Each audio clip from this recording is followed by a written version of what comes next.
TV Punjab ਦੇਖ ਰਹੇ ਸਾਰੇ ਦਰਸ਼ਕਾਂ ਦਾ ਇੱਕ ਵਾਰ ਫਿਰ ਤੋਂ ਸਵਾਗਤ ਹੈ। ਮੈਂ ਹਾਂ ਪ੍ਰਾਚੀ ਸੈਣੀ ਤੇ ਕੈਨੇਡਾ ਤੋਂ ਖਾਸ ਖਬਰਾਂ ਲੈ ਕੇ ਤੁਹਾਡੇ ਲਈ ਇੱਕ ਵਾਰ ਫਿਰ ਤੋਂ ਅਸੀਂ ਹਾਜ਼ਰ ਹਾਂ ਅੱਜ ਦੇ ਸਾਡੇ ਖਾਸ ਸ਼ੋਅ ਵਿੱਚ, ਸਾਡੀ ਖਾਸ ਪੇਸ਼ਕਸ਼ ਵਿੱਚ, ਜਿਸ ਦਾ ਨਾਮ ਹੈ ਰਿਐਲਿਟੀ ਚੈੱਕ। 2023 ਆਲਮੋਸਟ ਖਤਮ ਹੋਣ ਤੇ ਆ ਗਿਆ ਤੇ ਜਿਹੜੀ ਇਸ ਸਾਲ ਦੀ ਰਿਐਲਿਟੀ ਮਾਰਕੀਟ ਸੀ ਬੜੀ ਅਨਸਟੇਬਲ ਵੀ ਰਹੀ ਹੈ। ਕਿਤੇ ਨਾ ਕਿਤੇ ਹਾਈਜ਼ ਰਹੇ ਨੇ, ਕਿਤੇ ਨਾ ਕਿਤੇ ਲੋਜ਼ ਰਹੇ ਨੇ, ਕਿਤੇ ਮੌਰਗੇਜ ਹਾਈ ਹੋਈਆਂ ਨੇ, ਕਿਤੇ 에ਅਰਬੀਐਨਬੀ ਤੇ ਸਟ੍ਰਾਈਕ ਹੋਈ ਹੈ। ਮਤਲਬ ਕਿ ਬਹੁਤ ਕੁਝ, ਬਹੁਤ ਡਾਇਨਾਮਿਕ ਸੀ ਇਸ ਸਾਲ ਦੀ ਮਾਰਕੀਟ, ਅਸੀਂ ਕਹਿ ਸਕਦੇ ਹਾਂ, ਜਿੱਥੇ ਬਹੁਤ ਲੋਕਾਂ ਲਈ ਘਰ ਐਂਡਿੰਗ ਤੱਕ ਇੱਕ ਸੁਪਨਾ ਹੀ ਬਣ ਕੇ ਰਹਿ ਗਿਆ। ਉਹਦੇ ਤੇ ਵੀ ਬਹੁਤ ਗੱਲਾਂ ਚਰਚਾ ਹੋਣੀ ਬਣਦੀ ਹੈ। ਸੋ ਸਾਰੀਆਂ ਮੁੱਦਿਆਂ ਤੇ ਅਸੀਂ ਅੱਜ ਚਰਚਾ ਕਰਾਂਗੇ। ਸਾਲ ਦੀ ਐਂਡਿੰਗ ਹੋ ਚੁੱਕੀ ਹੈ, ਸਾਰੇ ਸਾਲ ਦੀ ਐਂਡਿੰਗ ਦਾ ਨਿਚੋੜ ਥੋੜਾ ਜਿਹਾ ਕੱਢਣ ਦੀ ਕੋਸ਼ਿਸ਼ ਕਰਾਂਗੇ ਤੇ ਅਗਲੇ ਸਾਲ ਦੇ ਫਿਊਚਰ ਪ੍ਰੋਸਪੈਕਟਸ ਵੀ ਡਿਸਕਸ ਕਰਾਂਗੇ। ਇਹਨਾਂ ਸਾਰੀਆਂ ਗੱਲਾਂ ਤੇ ਚਰਚਾ ਕਰਨ ਲਈ ਮੇਰੇ ਨਾਲ ਵੈਨਕੂਵਰ ਤੋਂ ਜੁੜ ਚੁੱਕੇ ਨੇ ਰਿਐਲਟਰ ਮਨੀਸ਼ ਅਰੋੜਾ। ਸਤਿ ਸ਼੍ਰੀ ਅਕਾਲ ਜੀ, ਟੀਵੀ ਪੰਜਾਬ ਤੋਂ ਤੁਹਾਡਾ ਸਵਾਗਤ ਹੈ। ਸਤਿ ਸ਼੍ਰੀ ਅਕਾਲ। ਟੀਵੀ ਪੰਜਾਬ ਦੇ ਸਾਰੇ ਦਰਸ਼ਕਾਂ ਨੂੰ, ਚਾਹੇ ਉਹ ਯੂਐਸ, ਚਾਹੇ ਕੈਨੇਡਾ, ਚਾਹੇ ਇੰਡੀਆ ਤੋਂ, ਸਾਰਿਆਂ ਨੂੰ ਪਿਆਰ ਭਰੀ ਸਤਿ ਸ਼੍ਰੀ ਅਕਾਲ। Thank you for having me. ਬਹੁਤ ਵਧੀਆ, ਬਹੁਤ ਵਧੀਆ। ਜਾਨਣਾ ਚਾਹਾਂਗੇ 2023 ਆਲਮੋਸਟ ਖਤਮ ਹੋਣ ਤੇ ਆ ਗਿਆ, ਵਾਈਂਡ ਅਪ ਹੋ ਰਿਹਾ ਕੁਝ, ਹੁਣ ਇੱਕ ਹਫਤੇ ਦੋ ਹੀ ਰਹਿ ਗਏ ਨੇ। ਮਾਰਕੀਟ ਕਿੱਦਾਂ ਦੀ ਰਹੀ ਇਸ ਸਾਲ ਰਿਐਲਿਟੀ ਦੀ? ਮਾਰਕੀਟ ਡੈਫੀਨੇਟਲੀ ਸਲੋ ਸੀਗੀ ਕਿਉਂਕਿ reason was the interest rate. Definitely everybody that's the hot news. ਤੇ ਕਾਫੀ ਸਲੋ ਸੀਗਾ। ਇਨਵੈਂਟਰੀ ਹੈ ਨਹੀਂ ਮਾਰਕੀਟ 'ਚ। Buyers are scared because of the payments ਬਹੁਤ ਵਧੀ ਹੈ। ਸੋ ਬਹੁਤ ਘੱਟ ਐਕਟੀਵਿਟੀ ਰਹੀ ਹੈ ਇਸ ਸਾਲ।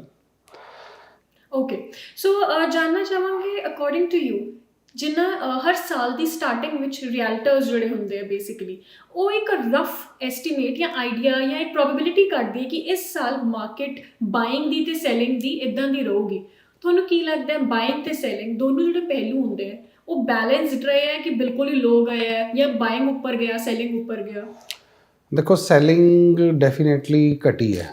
ਬਾਇਰ ਫਿਰ ਵੀ ਬਾਇਰਸ, ਇਹਦੇ 'ਚੋਂ ਬਾਇਰਸ ਜੇ ਹੁਣ ਕਈ ਕੈਟੇਗਰੀਜ਼ ਹੁੰਦੀਆਂ, like buyers there are investors, there are end users, right? So ਜਿਹੜੇ ਤਾਂ ਇਨਵੈਸਟਰ ਹੈ, ਔਰ still there are lot of buyers in the market, ਹਜੇ ਵੀ ਐਕਟਿਵ ਹੈ, ਬਟ ਲਿਸਟਿੰਗ ਬਹੁਤ ਘੱਟ ਆ ਰਹੀ ਹੈ ਬਿਕੋਜ਼ ਦੇਰ ਇਜ਼ ਅ ਰੀਜ਼ਨ, ਰਾਈਟ? ਸਭ ਤੋਂ ਪਹਿਲਾ ਰੀਜ਼ਨ ਹੈ ਕਿ ਜਿਹਨੇ ਸੈਲ ਕਰਨਾ ਉਹ ਜਾਊਗਾ ਕਿੱਥੇ, right? Then again he has to buy, and again he has to buy with the double the mortgage amount what he is paying right now. So ਪਹਿਲਾ ਤਾਂ ਉੱਥੇ scared ਹੈ, they are not selling it. ਦੂਸਰਾ ਕਿ options ਵੀ ਘੱਟ ਹੈ ਕਿ ਜਿਹਨੇ ਵੇਚ ਕੇ ਜਾਣ ਕਿੱਥੇ, options ਹੀ ਹੈ ਨਹੀਂ। ਲਾਈਕ ਦੇ ਨਾ ਜ਼ਬਰਦਸਤੀ ਤਾਂ ਕੋਈ ਲੈਂਦਾ ਨਹੀਂ, but there's still there's a biggest asset, person buys in his life, so people are scared. So but buying the market ਥੋੜੀ ਬੈਟਰ ਰਹੀ ਹੈ ਸੈਲਿੰਗ ਨਾਲੋਂ, but I think next year it will be better. ਬਿਲਕੁਲ। ਅੱਛਾ, ਇੱਕ ਹੋਰ ਗੱਲ, ਇਸ ਸਾਲ ਜਿਵੇਂ ਹਾਈ ਇੰਟਰਸਟ ਰੇਟਸ ਦੇ ਨਾਲ ਇੱਕ ਹੋਰ ਗੱਲ ਤੇ ਬਹੁਤ ਕੰਸਰਨ ਰਿਹਾ ਕਿ ਇਨਵੈਂਟਰੀ ਵੀ ਬਹੁਤ ਲੋ ਰਹੀ ਹੈ ਜੀ। ਇਸ ਦਾ ਕੀ ਕਾਰਨ ਹੈ? ਇਨਵੈਂਟਰੀ ਦਾ ਉਹੀ ਰੀਜ਼ਨ ਮੈਂ ਦੱਸਿਆ ਕਿ ਪਹਿਲੀ ਗੱਲ, ਲੋਕਾਂ ਨੂੰ ਬਾਏ ਅੱਗੇ ਆਪਸ਼ਨਸ ਨਹੀਂ ਦਿਖ ਰਹੀਆਂ। ਐਂਡ ਜਿਹੜਾ ਹੁਣ ਸੈਲ ਕਰੇਗਾ, ਇੱਕ ਤਾਂ ਮਾਰਕੀਟ ਇੰਨੀ ਡਾਊਨ ਹੈ, ਪ੍ਰਾਈਸਿਸ ਮਿਲ ਨਹੀਂ ਰਹੀਆਂ, so people will not sell it. ਇਹ ਵੀ ਇੱਕ ਬਹੁਤ ਵੱਡਾ reason. People are holding the properties. ਜਿਹੜੇ ਤਾਂ ਸਰਵਾਈਵ ਕਰ ਰਹੇ ਆ, ਜਿਹੜੇ who can pay the mortgage, right, they are holding the properties somehow. So ਕਈਆਂ ਨੇ ਤਾਂ ਜਿਹੜੀਆਂ ਆਪਣੀਆਂ ਰੈਂਟਲ ਪ੍ਰੋਪਰਟੀਜ਼ ਵੀ ਹੋਲਡ ਕੀਤੀਆਂ because like they are able to pay the mortgage, right? So that's how ਸਾਰਾ ਸਰਕਲ ਰੁਕਿਆ। ਇਨਵੈਂਟਰੀ ਬਹੁਤ ਘੱਟ ਹੈ। ਸੋ ਇਨ ਟੋਟਲ ਤੁਸੀਂ 2023 ਨੂੰ ਕਿਵੇਂ ਸਮ ਅਪ ਕਰੋਗੇ? 2023 was not a very good for everyone, I would say, but 2024 is definitely going to be good. ਬਿਲਕੁਲ। ਅੱਛਾ, ਆਪਾਂ ਗੱਲ ਕਰਦੇ ਹਾਂ ਫਰਸਟ ਹੋਮ ਬਾਇਰਸ ਦੀ। ਹਰ ਸਾਲ ਚੜ੍ਹਦੇ ਹੀ ਹਰ ਇੱਕ ਨਇਆ ਜਿਹੜਾ ਬੰਦਾ, ਮਤਲਬ ਜਿਹਨੇ ਫਰਸਟ ਟਾਈਮ ਹੋਮ ਬਾਏ ਕਰਨਾ ਹੁੰਦਾ, ਬਹੁਤ ਐਸਪੀਰੇਸ਼ਨਸ ਨਾਲ ਸ਼ੁਰੂ ਹੁੰਦਾ। ਸੋ ਆਪਾਂ ਬਹੁਤ ਲੋਕਾਂ ਨਾਲ ਹੋਰ ਵੀ ਗੱਲ ਕੀਤੀ ਜਿਹੜੇ ਕਿ ਫਰਸਟ ਟਾਈਮ ਹੋਮ ਬਾਏ ਸੀਗੇ ਇਸ ਸਾਲ। ਸੋ ਉਹਨਾਂ ਦੇ ਸਾਰਿਆਂ ਦੇ ਓਪੀਨੀਅਨ ਸੀਗੇ ਕਿ ਸਟਾਰਟਿੰਗ 'ਚ ਅਸੀਂ ਬਹੁਤ ਐਨਥੂਸੀਆਸਟਿਕ ਸੀਗੇ ਕਿ ਚਲੋ ਜੁਲਾਈ ਤੱਕ ਥੋੜ੍ਹਾ ਪ੍ਰਾਈਸ ਘਟੂਗਾ, ਇਨਵੈਂਟਰੀ ਹੋਰ ਆਊਗੀ, ਫਿਰ ਸਤੰਬਰ, ਅਕਤੂਬਰ, ਨਵੰਬਰ। ਹਾਲੇ ਵੀ ਤੁਹਾਡੇ ਕੋਲ ਫਰਸਟ ਹੋਮ ਬਾਇਰਸ ਆ ਰਹੇ ਹੈ ਕਿ ਹੁਣ ਸਾਰਿਆਂ ਨੇ ਆਪਣੇ ਪਲਾਨਸ ਅਗਲੇ ਸਾਲ 'ਤੇ ਸ਼ਿਫਟ ਕਰਤੇ? ਨਹੀਂ, ਆ ਰਹੇ ਹੈ। ਲਾਈਕ ਅਸੀਂ ਹਮੇਸ਼ਾ ਫਸਟ ਹੋਮ ਬਾਇਰਸ ਨੂੰ ਗਾਈਡ ਕਰਦੇ ਕਿ first of all set your expectations, like what you want to buy, right? So sometimes we have to change our priorities according to the market, right? But then first ਉਸ ਤੋਂ ਬਾਅਦ like ਤੁਹਾਡਾ ਇੱਕ property ਨੂੰ ਲੈ ਕੇ goal ਕੀ ਹੈ, right?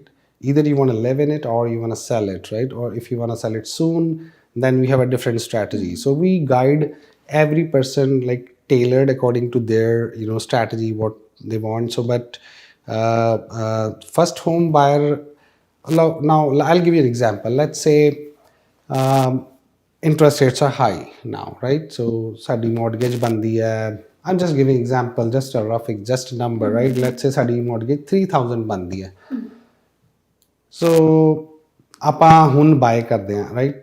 It's high, definitely high, but next year definitely according to the TD forecast and CIBC also, they're planning to, like, their forecast is to bring the interest rates down, like from mid of 2024, and by the end of 2025 it's going to be quite low, around 3 to 4%. It's going to stick to there. But then so ਅਸੀਂ ਜੇ ਇਹ 2 ਸਾਲ ਦਾ difference of interest ਦੇਖੀਏ ਤੇ ਜਿਹੜੇ price ਤੇ ਹੁਣ property ਮਿਲ ਰਹੀ ਹੈ, it's way better. You save a lot of money, like hundred of thousands, you know. You save now. So ठीक है, it's a critical time, but the person who buys now will eventually save a lot of money in the future. So you can say कि this is the right time to buy. This is the buyer's market. Yes, that's what I was saying. Like, you know, how you see the property. Let's say I want to buy a townhouse, which is like a 3-bedroom townhouse. Average prices are now 8 to 900,000. ਇਹੀ ਜਦੋਂ ਤੇਜ਼ ਸੀ market, ਇਹ town house 1.2 million ਦੇ ਵੀ ਵਿਕੇ, 1.3 million ਦੇ ਵੀ ਵਿਕੇ. ਸੋ ਅੱਜ ਜੇ ਤੁਸੀਂ ਲੈ ਕੇ ਕਿਸੇ ਤਰ੍ਹਾਂ ਹੋਲਡ ਕਰ ਲੈਂਦੇ ਉਹਨੂੰ, ਤਾਂ you can see the difference how much you can earn, right? ਬਿਲਕੁਲ 2023-24 ਦੀਆਂ ਗੱਲਾਂ ਥੋੜੀ ਹੁਣ ਸਾਈਡ ਤੇ ਰੱਖ ਕੇ ਜਿਹੜੇ ਫਰਸਟ ਹੋਮ ਬਾਇਰ, ਤੁਸੀਂ ਉਹਨਾਂ ਲਈ ਬਹੁਤ ਵਧੀਆ ਚੀਜ਼ਾਂ ਦੱਸੀਆਂ ਨਾ. ਵੈਸੇ ਹੋਰ ਜਾਣਨਾ ਚਾਹਾਂਗੇ ਕਿ ਬੇਸਿਕ, ਤੁਸੀਂ ਕਿਉਂਕਿ ਰੀਅਲਟਰ ਤੁਹਾਡੇ ਕੋਲ ਬਹੁਤ ਸਾਰੇ ਕਲਾਇੰਟਸ ਆਉਂਦੇ ਹੋਣਗੇ, ਬੇਸਿਕ ਮਿਸਟੇਕਸ ਕੀ ਕਰਦੇ ਨੇ ਜਿਹੜੇ ਫਰਸਟ ਹੋਮ ਬਾਇਰਸ ਹੁੰਦੇ ਨੇ? ਸਭ ਤੋਂ ਵੱਡੀ ਮਿਸਟੇਕ ਜਿਹੜੀ ਕਿ ਲੋਕ ਕਰਦੇ ਆ ਕਿ ਇਹ ਜਿਹੜੀ ਜਲਦੀ 'ਚ ਲੈ ਲੈਂਦੇ ਆ ਨਾ ਪ੍ਰੋਪਰਟੀ ਚੈੱਕ ਕਰਨੀ ਚਾਹੀਦੀ ਹੈ. Like you have a inspection there are conditions, right? There are so ਸਭ ਤੋਂ ਵੱਡਾ ਪਾਰਟ ਇੱਥੇ ਉਹਨਾਂ ਦਾ ਰੀਅਲਟਰ ਪਲੇ ਕਰਦਾ, ਜਿਹੜਾ ਦੀ ਡਿਊ ਡਿਲੀਜੈਂਸ ਕਰਦਾ, ਸਾਰਾ ਕੁਝ ਚੈੱਕ ਕਰਦਾ, because they are professionals, right? ਸੋ ਉਹ ਮੈਂ ਦੇਖਿਆ ਜਦੋਂ ਮਾਰਕੀਟ ਤੇਜ਼ ਸੀਗੀ ਕੋਵਿਡ 'ਚ, ਕਈ ਹੋਮ ਬਾਇਰਸ ਲਾਈਕ ਜਿਹੜੇ ਆ ਜਲਦੀ 'ਚ ਲੈ ਕੇ ਅੱਜ ਵੀ they are really you know ਪਛਤਾ ਰਹੇ ਆ, ਕਿਉਂਕਿ ਉਹ ਬਹੁਤ ਮਹਿੰਗੀਆਂ ਲਈ ਹੈਗੀਆਂ. ਹੁਣ ਉਹ 3 ਸਾਲ ਵੀ ਉਹ ਪ੍ਰੋਪਰਟੀ ਉੱਥੇ ਆਣੀ ਨਹੀਂ, ਕਿਉਂਕਿ if you have a good professional ਨਾ, ਸਭ ਤੋਂ ਪਹਿਲਾਂ ਤਾਂ ਤੁਹਾਡਾ ਉਹੀ ਪ੍ਰੋਬਲਮ ਇੰਨੀਆਂ ਸੋਲਵ ਕਰ ਦਿੰਦੇ ਆ. ਉਸ ਤੋਂ ਬਾਅਦ ਡੈਫੀਨੇਟਲੀ ਤੁਹਾਨੂੰ ਇੰਸਪੈਕਸ਼ਨ ਕਲੌਜ਼ ਪਾਣੀ ਚਾਹੀਦੀ ਹੈ. ਇੰਨੀ ਜਲਦੀ 'ਚ ਨਹੀਂ ਲੈਣੀ ਚਾਹੀਦੀ. ਦੇਰ are lots of things, you know, property ਨਾਲ ਜਿਹੜੇ ਰਿਲੇਟਡ ਹੁੰਦੀਆਂ, ਮੋਲਡ ਇਸ਼ੂਜ਼ ਹੁੰਦੇ ਆ, ਲੀਕੇਜ ਹੁੰਦੀਆਂ, ਜਾਂ ਉਹਦੇ 'ਚ ਕੋਈ ਡਿਵੈਲਪਮੈਂਟ ਪ੍ਰੋਬਲਮ ਹੁੰਦੀ ਹੈ, ਜਾਂ ਉੱਤੇ ਕੋਈ ਸਿਟੀ ਦੀਆਂ ਲੀਨਸ ਹੁੰਦੀਆਂ, ਰਿਸਟ੍ਰਿਕਸ਼ਨਸ ਹੁੰਦੀਆਂ, ਕੋਵੈਨੈਂਟਸ ਹੁੰਦੇ ਆ.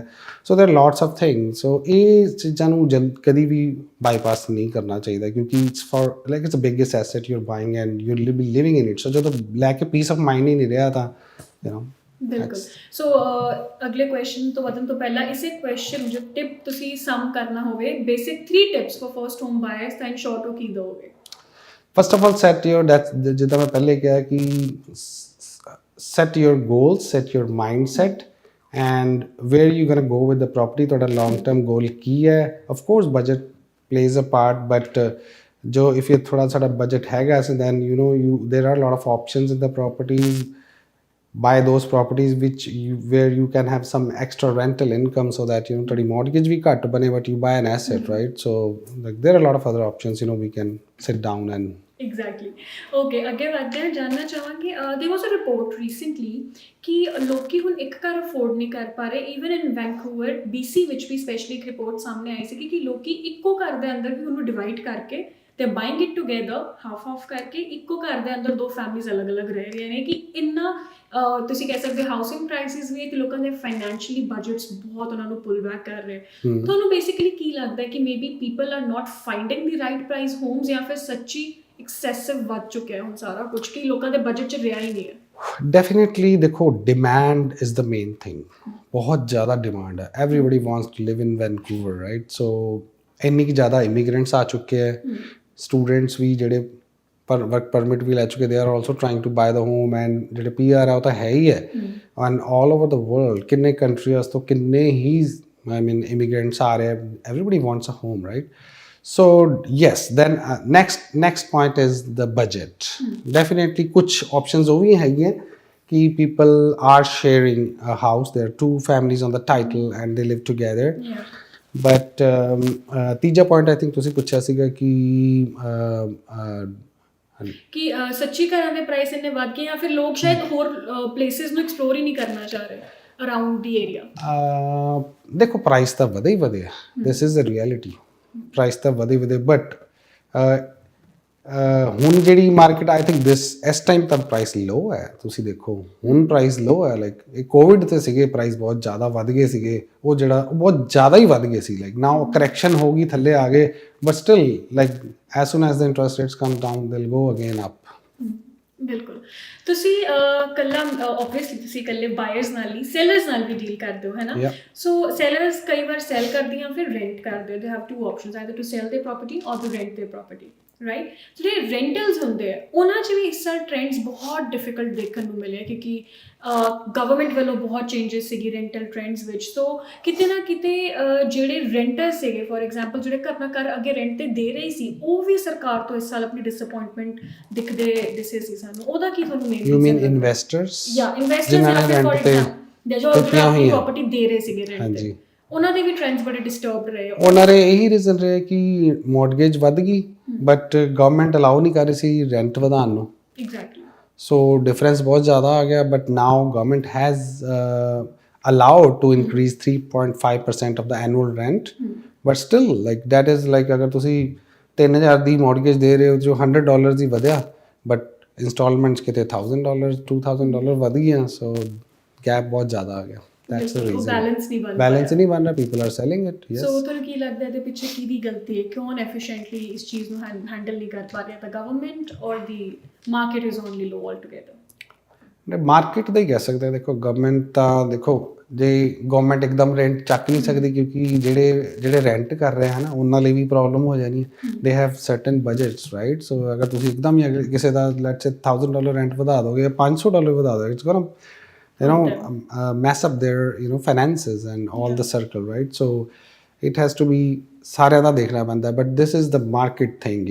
ਹੁਣ ਐਜ਼ ਅ ਰੀਅਲਟਰ ਤੁਹਾਡੇ ਤੋਂ ਜਾਣਨਾ ਚਾਹਾਂਗੇ ਕਿ ਜਦੋਂ ਇੱਕ ਬੰਦਾ ਮਾਰਕੀਟ 'ਚ ਘਰ ਖਰੀਦਣ ਜਾਂਦਾ ਬਹੁਤ ਉਹਦੇ ਦਿਮਾਗ 'ਚ ਕਨਫਿਊਜ਼ਨ ਹੁੰਦੀ ਹੈ ਤੇ ਉਹਨੂੰ ਬਹੁਤ ਬੰਦੇ ਦਿਖਦੇ ਆ। ਓਬਵੀਅਸਲੀ ਸਾਡੇ BC ਦੀ ਮਾਰਕੀਟ 'ਚ ਦੇਖੀਏ ਇਸ ਟਾਈਮ ਤੇ ਰੀਅਲਟਰਸ ਬਹੁਤ ਜ਼ਿਆਦਾ ਵੱਧ ਗਏ ਨੇ। ਜਿਵੇਂ ਨਾਰਮਲੀ ਆਪਾਂ ਕਹਿੰਦੇ ਆ ਨਾ ਕਿ ਸੇਬਾਂ ਦਾ ਸੀਜ਼ਨ ਆਉਂਦਾ, ਬਹੁਤ ਟਾਈਪ ਦੇ ਸੇਬ ਆ ਜਾਂਦੇ, ਬੰਦਾ ਕਨਫਿਊਜ਼ ਹੋ ਜਾਂਦਾ ਹੈ ਨਾ। ਤੇ ਮਾਲ 'ਚ ਵੀ ਜਾਂਦਾ, ਇੰਨੀ ਸਾਰੀ ਦੁਕਾਨਾਂ ਹੁੰਦੀਆਂ, ਬੰਦਾ ਕਨਫਿਊਜ਼ ਹੋ ਜਾਂਦਾ ਹੈ। ਉਸੇ ਤਰੀਕੇ ਨਾਲ ਰਿਐਲਿਟੀਜ਼ ਇਸ ਟਾਈਮ ਤੇ ਮਾਰਕੀਟ 'ਚ ਬਹੁਤ ਜ਼ਿਆਦਾ ਨੇ। ਕੁਝ ਆਥੈਂਟਿਕ ਨੇ, ਕੁਝ ਪ੍ਰੋਪਰਲੀ ਜਿਹਨਾਂ ਨੂੰ ਨੌਲੇਜ ਨਹੀਂ ਹੈ, ਉਹ ਵੀ ਇਸ ਟਾਈਮ ਤੇ ਰਿਐਲਟਰਸ ਹੀ ਨੇ। ਸੋ ਤੁਸੀਂ ਐਜ਼ ਅ ਰਿਐਲਟਰ ਜਿਹੜੇ ਕਿ ਫਰਸਟ ਹੋਮ ਬਾਇਰਸ ਵੀ ਨਹੀਂ, ਜਨਰਲੀ ਜਿਹੜੇ ਬਾਇਰਸ ਨੇ ਉਹਨਾਂ ਨੂੰ ਕੁਝ ਕੀ ਟਿਪਸ ਦੇਣਾ ਚਾਹੋਗੇ ਕਿ ਕਿਹਨਾਂ ਚੀਜ਼ਾਂ ਤੋਂ ਉਹ ਬਚਣ ਤੇ ਕਿਹਨਾਂ ਲੋਕਾਂ ਦੀਆਂ ਰਿਐਲਟਰਸ ਦੀਆਂ ਗੱਲਾਂ ਤੋਂ ਉਹਨਾਂ ਨੂੰ ਸਮਝ ਆਉਣਾ ਚਾਹੀਦਾ ਹੈ ਕਿ ਮੇਬੀ ਇੱਥੇ ਸਾਡੀ ਡੀਲ ਸਿਰੇ ਚੜ੍ਹ ਸਕਦੀ ਹੈ ਜਾਂ ਨਹੀਂ? Okay, for buyers I think ਸਭ ਤੋਂ ਬੈਸਟ ਐਡਵਾਈਸ ਇਹ ਹੈ ਕਿ ਚੂਜ਼ ਅ ਰੀਅਲਟਰ ਜਿਹਨੂੰ ਪਹਿਲੀ ਗੱਲ ਤਾਂ ਨੌਲੇਜ ਹੋਵੇ, ਐਕਸਪੀਰੀਅੰਸ ਹੋਵੇ। ਲਾਈਕ ਅ ਰੀਅਲਟਰ ਦਾ ਮੇਨ ਆਈ ਥਿੰਕ ਫੋਕਸ ਹੋਣਾ ਚਾਹੀਦਾ ਹੈ ਕਿ realtor should work for you, for your benefit, only for your benefit. So like when we ਜਦੋਂ ਅਸੀਂ ਕਰਦੇ ਹਾਂ, like we don't want to sell, like I want to always take care of my client ਕਿ ਇਹਦੇ ਲਈ best ਕੀ ਹੈ, right? ਇੱਦਾਂ ਦੀ ਤੁਹਾਨੂੰ ਫੀਲਿੰਗ ਆਉਣੀ ਚਾਹੀਦੀ ਤੁਹਾਡੇ ਰੀਅਲਟਰ ਤੋਂ ਕਿ he is doing the best for you and ਨਾ ਕਿ ਜਸਟ ਤੁਹਾਨੂੰ ਸੈਲ ਕਰ ਰਿਹਾ, right? So there are a lot of advantages when ਤੁਸੀਂ ਬੈਠੋ ਆਪਣੇ ਰੀਅਲਟਰ ਨਾਲ, ਤੁਹਾਨੂੰ ਸਮਝਾਉਣਗੇ ਕਿ ਕੀ ਚੀਜ਼ ਤੋਂ ਤੁਹਾਨੂੰ ਬਚਾ ਸਕਦੇ ਆ। ਆਫਰ ਦੇ ਵਿੱਚ ਬਹੁਤ ਕੁਝ ਹੁੰਦਾ ਚੀਜ਼ਾਂ ਪਹਿਲੇ ਹੀ ਸੇਵ ਕਰ ਲੈਂਦੇ ਆ ਤੁਹਾਨੂੰ।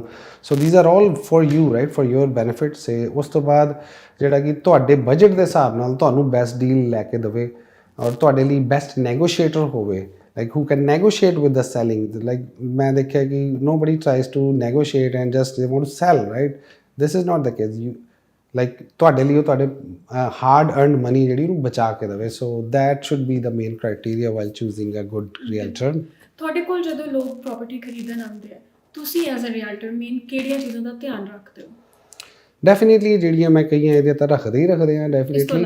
ਇਸ ਤੋਂ ਇਲਾਵਾ ਲਾਈਕ ਸਾਡੀ ਕੋਸ਼ਿਸ਼ ਹੁੰਦੀ ਹੈ, like I'll tell you my little from background. I am an architect by profession from India.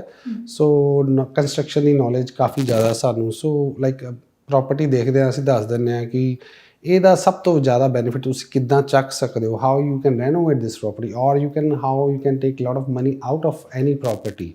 ਸੋ ਸਾਨੂੰ ਉਹ ਦੇਖ ਕੇ ਫਟਾਫਟ ਪਤਾ ਲੱਗ ਜਾਂਦਾ। ਔਰ ਇਹਦੇ 'ਚ ਕੀ ਹੁੰਦਾ ਕਿ ਲੈਟਸ ਸੇ ਪ੍ਰੋਪਰਟੀ 'ਚ ਕੋਈ ਡੈਮੇਜ ਹੈ, ਕੋਈ ਉਹਦੇ 'ਚ ਕੋਈ ਫਲੱਡਿੰਗ ਹੋਈ ਹੈ, ਉਹਦੇ 'ਚ ਕੋਈ ਲੀਕੇਜ ਹੈ, ਉਹਦੇ 'ਚ ਕੋਈ ਮੋਲਡ ਹੈ, ਉਹਦੇ 'ਚ ਕੋਈ ਸਟਰਕਚਰਲ ਇਸ਼ੂਜ਼ ਹੈ, ਇਹ ਸਾਨੂੰ ਮਤਲਬ ਫਸਟ ਸਾਈਟ ਤੇ ਪਤਾ ਲੱਗ ਜਾਂਦੇ ਆ। So this is how we try to save our clients from lots of problems and definitely ਬਾਕੀ ਉਹਨਾਂ ਲਈ ਤਾਂ ਅਸੀਂ ਜੋ ਬੈਸਟ ਸਰਚ ਕਰਦੇ ਹੀ ਕਰਦੇ ਉਹਨਾਂ ਦੇ ਬਜਟ ਦੇ ਹਿਸਾਬ ਨਾਲ। So this is a value added service which we give, like say somebody ਕਿਸੇ ਨੂੰ ਏਰੀਆ 'ਚ ਰਹਿਣਾ ਤੇ ਉਹਨੇ ਓਲਡ ਹਾਊਸ, ਹੁਣ ਨਵਾਂ 2.2 2.5 million that everybody can't afford, right? So purana house here, but they want to make the dream house. So we help them with some free services of interior design and renovation. So we'll make that house their dream house. Exactly. ਅੱਛਾ, ਤੁਸੀਂ mention ਕੀਤਾ ਕਿ ਤੁਸੀਂ India 'ਚ ਵੀ architect ਸੀਗੇ। ਤੁਹਾਡੇ accordingly India ਦੀ ਤੇ Canada ਦੀ reality market 'ਚ ਮੇਜਰ ਕੀ ਡਿਫਰੈਂਸਿਸ ਨੇ? ਹਾਂ, ਬਹੁਤ ਜ਼ਿਆਦਾ ਫਰਕ ਹੈ। ਇੰਡੀਆ ਦੀ ਮਾਰਕੀਟ ਥੋੜ੍ਹੀ ਡਿਫਰੈਂਟ ਹੈ, ਇੱਥੇ ਦੀ ਮਾਰਕੀਟ ਡਿਫਰੈਂਟ ਹੈ। ਇੱਥੇ ਡਿਮਾਂਡ ਬਹੁਤ ਜ਼ਿਆਦਾ ਹੈ। ਇੰਡੀਆ ਠੀਕ ਹੈ, ਇੰਡੀਆ ਹੈਗੀ ਹੈ ਡਿਮਾਂਡ, ਬਟ ਇੰਡੀਆ ਥੋੜ੍ਹਾ ਹੋਰ ਸਿਸਟਮ ਹੈ, ਡੀਲ ਬਾਏ ਔਰ ਸੈਲ ਕਰਨ ਦਾ ਸਿਸਟਮ ਡਿਫਰੈਂਟ ਹੈ। ਇੱਥੇ ਥੋੜ੍ਹਾ ਡਿਫਰੈਂਟ ਸਿਸਟਮ ਹੈ। ਇੰਡੀਆ ਲਾਈਕ ਦੇਰ ਆਰ ਲਾਈਕ ਇੱਕ ਕਲਾਇੰਟ ਹੈ, ਉਹ ਮਲਟੀਪਲ ਰੀਅਲਟਰਸ ਨਾਲ ਕੰਮ ਕਰਦਾ, ਬਟ ਇੱਥੇ ਨਹੀਂ ਹੈ। Like there is a ethical business here, like are ਇੱਥੇ ਇੰਨਾ ਐਕਸਪੈਂਸਿਵ ਹੈ, everybody like doesn't have time, everybody doesn't have those finances, so every realtor wants to work with the client who wants to work with them only. So like ਇੱਥੇ ਨਹੀਂ ਹੈ ਤੁਸੀਂ multiple realtors ਨਾਲ ਕੰਮ ਕਰੋ, because everybody has the limited time, and the time is important, right? They are working for you, so nobody likes that ਕਿ ਤੁਸੀਂ multiple ਨਾਲ ਕੰਮ ਕਰੋ. So they will work their best, so if you show your loyalty, so definitely. ਬਿਲਕੁਲ। ਅਖੀਰਲਾ ਸਵਾਲ ਤੁਹਾਡੇ ਤੋਂ ਆਹੀ ਪੁੱਛਣਾ ਚਾਹਾਂਗੇ, ਹੁਣ ਜਿਵੇਂ ਮੈਂ ਪਹਿਲੇ ਵੀ ਮੈਂਸ਼ਨ ਕੀਤਾ ਸੀ ਇੰਟਰਵਿਊ ਦੇ ਸਟਾਰਟਿੰਗ 'ਚ ਕਿ 2 ਹਫ਼ਤੇ ਰਹਿ ਗਏ ਨੇ 2023 ਨੂੰ ਹੁਣ ਵਾਈਂਡ ਅਪ ਹੋਣ 'ਚ। 2024 ਦੇ ਚੜ੍ਹਦਿਆਂ ਤੁਸੀਂ ਜਿੰਨੇ ਵੀ ਲੋਕ ਦੇਖ ਰਹੇ ਆ ਉਹਨਾਂ ਨੂੰ ਕੀ ਟਿਪਸ ਦੇਣਾ ਚਾਹੋਗੇ ਰਿਐਲਿਟੀ ਮਾਰਕੀਟ ਲਈ, ਕਿ ਕਿੱਦਾਂ ਦੀ ਹੋਣ ਵਾਲੀ ਹੈ ਤੇ ਉਹ ਕਿੱਦਾਂ ਦੀ ਐਕਸਪੈਕਟੇਸ਼ਨਸ ਰੱਖਣ? Definitely 2024 would be a good market. Everything is kind of improving. ਹੁਣ interest rates ਰੁਕ ਗਏ ਹੈ, so like ਬੈਂਕਾਂ ਦਾ ਇਹੀ ਹੈ, ਗਵਰਨਮੈਂਟ ਦਾ ਵੀ ਇਹੀ ਹੈ ਕਿ they want to bring it down for the buyers, for the end users who really don't have housing. So ਜਿਹੜੇ ਤਾਂ ਤੁਸੀਂ ਆਪਣੇ ਰਹਿਣ ਲਈ ਲੈ ਰਹੇ ਹੋ, ਉਹ just wait for a few months. You will definitely get more deals in the market and interest rates would be less. And for investors also, investors ਲਈ ਤਾਂ ਹੁਣ ਵੀ ਵਧੀਆ, definitely they can pick the best deals, and they finally eventually they'll have more of equity in the housing, and ਤੋ ਥੋੜ੍ਹਾ ਜਿਹਾ ਬਸ wait ਕਰਨ ਦੀ ਲੋੜ ਹੈ। ਬਟ ਜਿਹੜੇ ਤਾਂ ਹੁਣ ਕਰ ਸਕਦੇ ਆ ਔਖੇ ਸੌਖੇ ਹੋ ਗਏ, ਉਹਨਾਂ ਨੂੰ ਬਿਲਕੁਲ ਕਰ ਲੈਣਾ ਚਾਹੀਦਾ। ਬਟ ਜਿਹੜੇ ਬਿਲਕੁਲ ਟਾਈਟ ਹੈ, ਠੀਕ ਹੈ, they should wait for another 6 months, it will be good. ਬਿਲਕੁਲ। ਮੈਂ ਵੈਸੇ ਵਾਈਂਡ ਅਪ ਕਰਨ ਲੱਗੀ ਸੀ, ਮੈਨੂੰ ਇਹ ਗੱਲ ਹੁਣੇ ਸਟ੍ਰਾਈਕ ਕੀਤੀ, ਤੁਸੀਂ ਇੰਟੀਰੀਅਰ ਡਿਜ਼ਾਈਨਿੰਗ ਵੀ ਹੈ ਨਾ, ਤੁਸੀਂ ਆਰਕੀਟੈਕਚਰ ਇੰਟੀਰੀਅਰ ਡਿਜ਼ਾਈਨਿੰਗ ਮੇਰੀ ਸਪੈਸ਼ਲਾਈਜੇਸ਼ਨ ਸੀ ਇੰਟੀਰੀਅਰ ਡਿਜ਼ਾਈਨ 'ਚ। ਇੱਥੇ ਲੋਕੀ ਕਿੰਨਾ ਕੁ ਇੰਟਰਸਟ ਰੱਖਦੇ, ਕਿਉਂਕਿ ਇੰਡੀਆ 'ਚ ਲੋਕਾਂ ਨੂੰ ਬਹੁਤ ਜ਼ਿਆਦਾ ਚਾਅ ਹੁੰਦਾ ਆਪਣੇ ਘਰਾਂ ਨੂੰ ਸਜਾਉਣ ਦਾ, ਇੱਥੇ ਲੋਕ ਬੜੇ ਮਿਨੀਮਲਿਸਟ ਨੇ। ਸੋ ਕਿੱਦਾਂ ਲੱਗਦਾ ਇੰਡੀਆ 'ਚ ਬਿਲਕੁਲ ਹੈਵੀ ਘਰ ਕਰਨੇ ਤੇ ਇੱਥੇ ਆ ਕੇ ਚਾਅ ਤਾਂ ਸਭ ਨੂੰ ਹੁੰਦਾ ਔਰ ਹਜੇ ਵੀ ਹੈਗਾ। ਅੱਛਾ, ਗੱਲ ਇਹ ਹੈ ਕਿ ਬਜਟ ਤੇ ਆ ਜਾਂਦੀ ਹੈ। Interior design is a luxury thing. ਤੇ ਸਿਰਫ ਸੀਲਿੰਗ, ਇੱਕ ਫਲੋਰਿੰਗ ਤੇ kitchen change is not a interior design. Interior design is way beyond that. Interior design is having a custom highlighting the walls, or you're designing a special ceiling, you're having different type of lighting, or you're having a TV unit, entertainment wall, designing a home theater, or having a custom kitchen like that. So ਇਹ ਸਾਰੀਆਂ ਚੀਜ਼ਾਂ interior 'ਚ ਆ ਜਾਂਦੀਆਂ। So definitely some people are getting it done, so it all depends on the budget, but ਸਾਡੇ ਕੋਲ ਇਹ ਵੀ options ਹੈਗੀਆਂ ਕਿ with less money you can how get the best interior done, so that also can be done. Yes, ਬਿਲਕੁਲ, that's interesting. So ਮੈਂ ਚਾਹਾਂਗੀ ending 'ਚ ਤੁਸੀਂ ਆਡੀਅנס ਨੂੰ ਕੁਝ ਕਹਿਣਾ ਚਾਹੋਗੇ ਆਪਣੇ ਬਾਰੇ ਐਂਡ ਤੁਹਾਡੇ ਕੋਈ ਡਿਟੇਲ? ਨਥਿੰਗ ਲਾਈਕ ਜਦੋਂ ਵੀ ਤੁਹਾਨੂੰ ਕਿਸੇ ਨੂੰ ਕੋਈ ਵੀ ਕੁਐਸਚਨ ਹੋਵੇ, ਲਾਈਕ ਜ਼ਰੂਰੀ ਨਹੀਂ ਹੈ ਕਿ ਤੁਸੀਂ ਬਾਏ ਕਰਨਾ ਹੈ। If you have any doubt in your mind, you can always contact me. My number is 204-960-3333, realtor Manish Arora.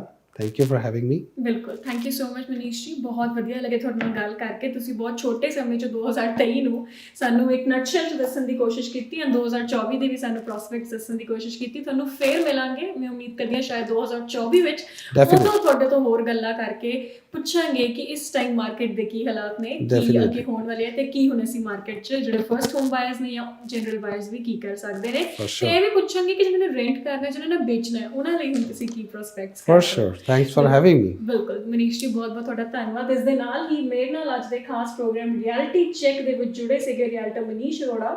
ਸਰੀ ਤੋਂ। ਤੇ ਇਸ ਦੇ ਨਾਲ ਹੀ ਮੈਂ ਪ੍ਰਾਚੀ ਸੈਣੀ ਅੱਜ ਦੇ ਸ਼ੋਅ ਤੋਂ ਲੈਣੇ ਅਲਵਿਦਾ, ਫਿਰ ਮਿਲਾਂਗੇ। ਸਤਿ ਸ਼੍ਰੀ ਅਕਾਲ।